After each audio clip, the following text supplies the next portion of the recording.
What's up, everybody, and welcome to my, well, I'm still trying not to say this word since we can't call it that, but I'm just going to say anyway, my TNA Impact Wrestling review. But they only want to go by Impact Wrestling, but, we'll just continue on as we kicked off the show with Alberto El Patron, talking about he beat someone that was unbeatable, and everything, and he stood tall, and he says, he should be standing in the ring with the title right now. But he says, I'm not a talker. I'm a badass and I want to fight. So he called out Bobby Lashley.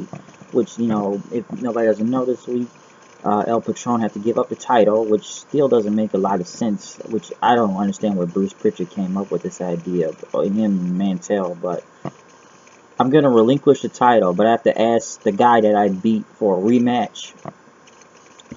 Very strange.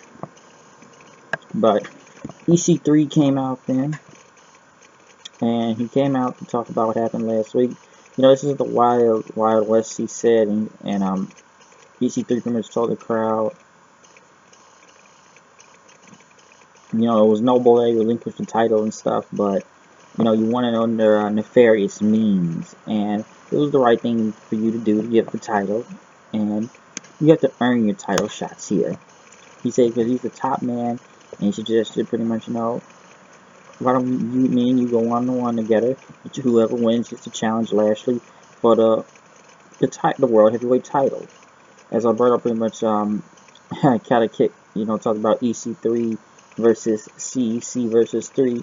But Patron said, no disrespect, I'm out here to face Lashley, and the officials promised him a rematch. And he pretty much went to the crowd, said, does he believe that he wanted to see Lashley? And the crowd went on it. And he put his hand on EC3 and pretty much said that, you weren't Lashley, so he was going to go find him. But EC3 called him a bad hombre then. It was signed SA, he said, you got no más testicles. Patron came back to the ring and says, I'm here to fight with the big dogs, not the bitch. And EC3 pretty much says, you would do anything to get that match right. And Patron Raymond says, I'm not here to fight the bitch. And EC3 pretty much face palmed, which pretty much both men started brawling with each other until security and others came out to break them up as the fans chanted, let them fight, as everyone agreed to do it. So at least it was a hot start to kick off the show.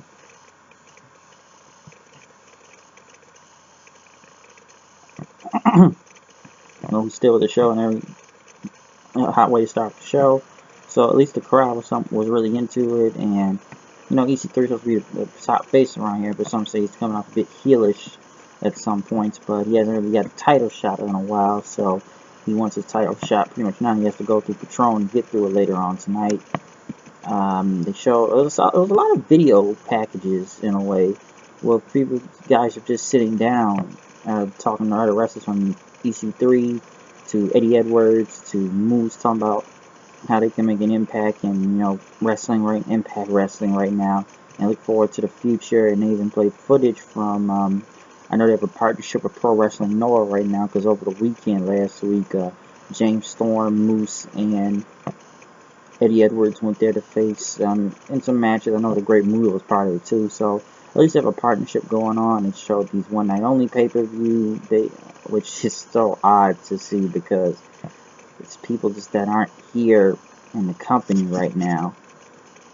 And I know they're still messing with this whole tag team title situation, since the TNA tag team titles were recovered by Decay, and that Decay stole them from the Hardys, even though this pretty much Scott D'Amore pretty much wanted to say that, they may have shot down Vanguard 1 and somehow they teleported back here. Well, I don't... It's such an odd way of doing this, because I can't even tell who are the real tag team champions right now, because, I guess Decay brought the belts back, but we're about to do another Expedition of Gold, and I don't know what's really going on with this, and that's still not a great way to explain the tag team title situation, but they said they had it handled since Decay stole the titles from the Broken Hardys.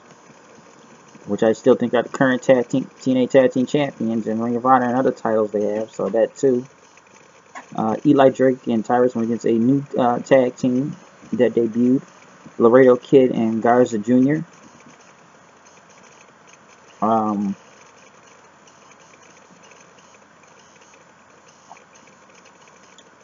It was a new talent, and how can I say, they did pretty good out there. I am digging the Laredo Kid, even though pretty much he mostly spoke Spanish and Garza Jr. spoke English for him.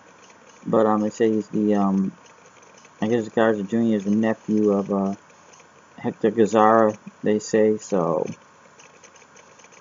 I don't know much about these two, but they put on a pretty good debut. I'm surprised they beat EC3, Eli Drake and Tyrus, which is supposed to be a big thing right now. Like the new stars, especially Eli Drake there, which pretty much got a roll up on him.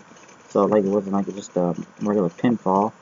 Brandy Rhodes heads to the ring to face Casey Quinn, and Brandy was about to wrestle until Cody Rhodes came out with the next gen title, whatever that Global Force thing is. He said Team says Impact will not no longer pimp out the Rhodes and their thing, only on his terms. And pretty much said, honey, you want some money right here? Here's $45. Here's 20 more because that was more than the company was gonna pay you. All right. Said, hey, thanks for coming. Stand in the corner and talk about Moose being in Japan. I am in Japan. I just competed over there last week. He says the crowd was just too sweet, and pretty much people start putting up their signs, Bullet Club, since Cody Rhodes is in the Bullet Club, and he challenges Moose to a match for the Impact Grand Championship. So he's still going after that title, which Moose was in Japan, so Cody was pretty good on here on the mic, especially as a heel, I'll say that.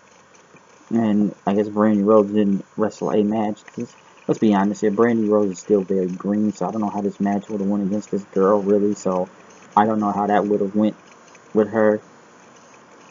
So Brandy did not wrestle. And then pretty much coming after the commercial break, Rosemary was beating up the Casey Quinn girl, pretty much knocking her all over the place, and then pretty much hit her with a red wedding. So we don't know why she really attacked her. One thing I can say about the show tonight is that this crowd, well, not the crowd, but Josh Matthews and JB did not argue with each other all night like last week in their premiere, and they did not just argue. They actually focused on the show instead of arguing throughout the matches to see how that would go. Alberto Patron went against EC3 to see who become the #1 contender, which was actually a really great match. I'll say that.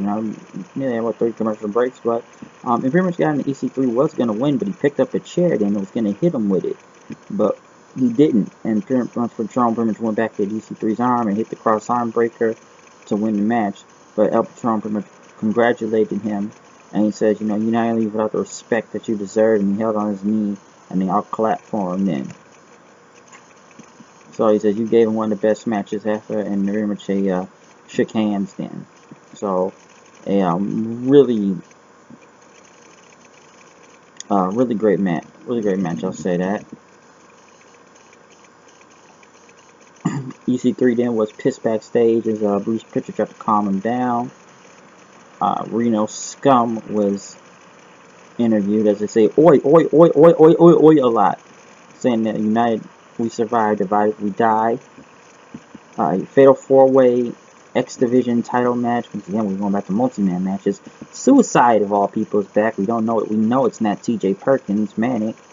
Versus Trevor Lee versus Andrew Everett versus Braxton Sutter, which pretty much with Braxton Sutter was nearly going to win. It was cool to see. There was some cool spots out there. I'll say that in the X Division match. Once again, we're just putting multi-man matches, so it doesn't mean a lot of one-on-one matches. So I don't know who's playing Suicide again, which I don't know why Suicide is back, to be honest. So I'm surprised to see that again. Suicide.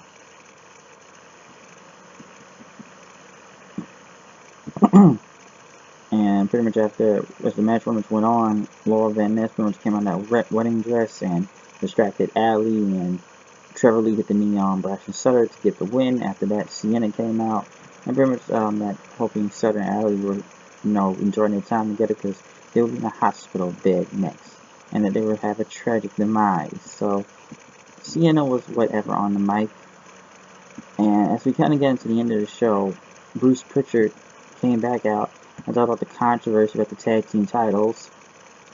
Oh, they don't change hands in outer space or on the internet, and it will be determined in in the best of pretty much 4 of the best teams here in 2 weeks to crown new champions, which the people chanted because who are the tag team champions? I think Pritchard said, and the people chanted the Hardys because they technically are still the tag team champions. They have the fucking belts, okay?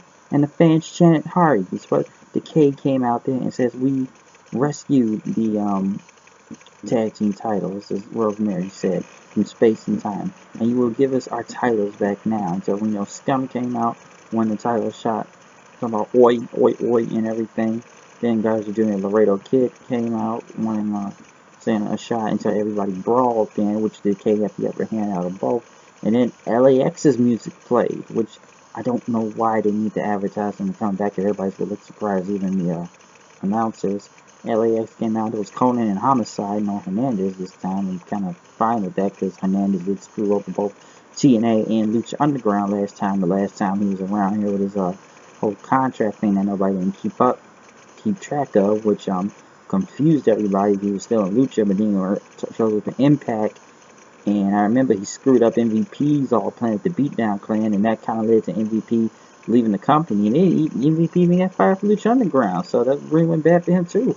So they did not bring Hernandez, but Homicide and Conan came out, which these other new people came out, part of LAX. There's 2 new guys and a woman came out, pretty much in a very big snap German suplex on Rosemary, that woman, and as they pretty much started beating up Decay, Homicide pretty much hit the Gringo Killer on Steve as Conan came out saying LAX is back with serious like a late pair, White Mafia. We are here, we making an impact. LAX is back. So the crowd was kind of cool to see LAX and got some new people in LAX this time. So you got a little bit of old, you got a little bit of new. You got Homicide, you got Conan, and you got 3 other people in this thing. So I'm kind of fine with that without Hernandez being there. As they talked about, somebody said somebody's gonna be here next week about who she is. That we don't know who it is yet, but we'll find out. So it was a better show than it was last week, because last week was just kind of got too weird, especially for a debut, and this is just kind of coming off with this. And I'll say it was cool to see LAX back again. So I am glad to see that team, and it's a bit new also. So you got your little bit of old and you got a little bit of new, and so it mixes it up well. Pretty much some nostalgia with a fresh coat of paint almost. And let me address this real quick. I know we all know about the whole thing what's going down with the Hardys and Anthem and TNA, and I listened to Jeff's interview about that. Jeff was really kind of sad and heartbroken over the whole thing, and he really did want to. Like when he gave it 7 years over there in that company, and him and Matt really did want to go back there, which I think, I don't know how long this is gonna go. I don't see this benefiting off of any of these 2 parties really. And this really does at the court. I don't know if Webby's helping, and I know getting that disrespect on Webby and everything. I know she's defending her family. It makes a lot of sense, but hopefully this doesn't come back to court to bite her in the ass and everything. So I don't know what's gonna go on about that. Personally, I just think I need to drop the lawsuit and move on. This has gone on long enough. Like, come on, this is going on trademark stuff, getting involved with Ring of Honor, and like, come on now, the custody the broken gimmick. Like, I wish the Hardys did resign with TNA so we didn't have to go through this. Like, I really was hoping they were gonna go. I mean, even Jeff wanted to go back, but I don't know what's gonna come out of all this. I really don't. This is very annoying. I don't think they know how to. I think they kind of would have right out the Hardys with the whole tag team situation. But I just think anything in this case, because it just kind of in bed. Like, you guys want to rebrand yourselves and become something new, but it's hard to do that when you're getting one of the hottest tag teams and then almost doing them wrong again. That messes up. This case is just getting weirder and weirder with all these details coming out any minute of the day now. So I don't know who you can believe on some points this time. Like, maybe why not believe the Hardys anyway, but like, I just don't know, like, who's controlling the broken gimmick and stuff and trademarks, and I don't know. I don't want them to go to WWE, but at least I'm glad they're in Ring of Honor doing something right now. They're the tag team champions again, the Ring of Honor tag team champions, but I don't know what to expect out of this whole thing. I really don't know what to expect. You know, I'm hoping for the better. I hope they can chase it, drop, and move on. I hope they can work some things out one day. But right now, this is just some bullshit when I look at all this. It really is some bullshit. But, you know, I'm getting my TNA IMPACT Wrestling review right here. We got a lot of things on the show tonight. Comment, subscribe, check out my other reviews. So, I'm out here. See you later. Peace.